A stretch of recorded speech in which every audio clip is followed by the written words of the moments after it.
Hi, today on Nat Chats, I want to talk about what job interviews and real estate have in common. And the answer is first impressions. Whether we like it or not, first impressions count.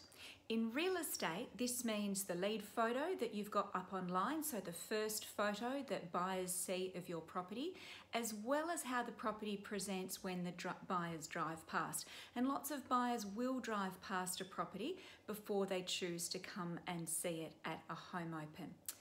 Now, it's very handy to think about first impressions for presenting your home for sale in the same way that you would think about creating the right first impression at a job interview. And in real estate, we call this street appeal. It's making sure that your property looks great from the street. And I guess in a nutshell, you wouldn't turn up to a job interview dirty and untidy with torn clothing, or maybe you would, but certainly not if you wanted to be shortlisted and considered seriously by the employer for that role. And the same thing applies to real estate. Buyers are making decisions and forming opinions and judgments on your property from the very first time that they drive past or they turn up at the home open. So you always want to be putting your best foot forward and ensuring the property presents as well from the street and creates as good a first impression as possible. Now, the best way to assess your property's street appeal is to literally go and stand out on the street in front of the home and put yourself in the buyer's shoes. If a buyer's standing in front of your property, what are they likely to think?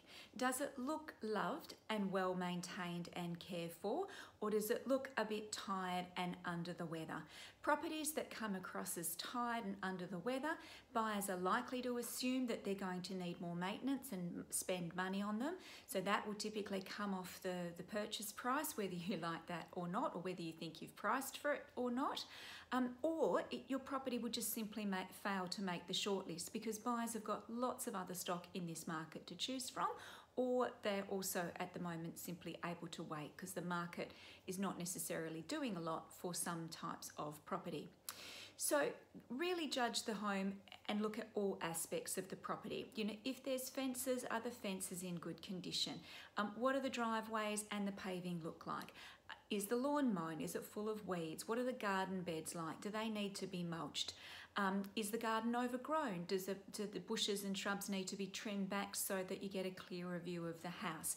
Are there dead plants, broken pots, bits of kid paraphernalia everywhere? Have a look at all those aspects.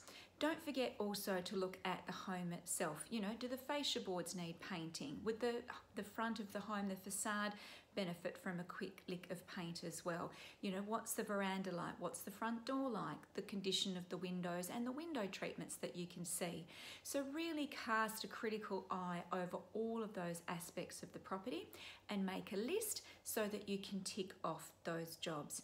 Remember, any investment that you make in the presentation of your home is going to reward you from either attracting more buyers and also from the number of offers and the value of those offers that you're likely to receive. Now, if you're in doubt or you've got some disagreements with a partner for where you should be investing your time and your efforts when it comes to street appeal, ask your agent for feedback. Great agents are going to be able to give you really good advice about how to improve the street appeal of your home. And if the agent that you're speaking to is reluctant to give you that feedback, don't use them.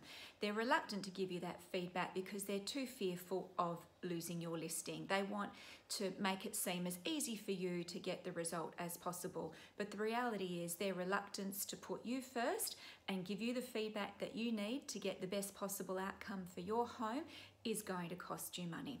So find yourself another agent.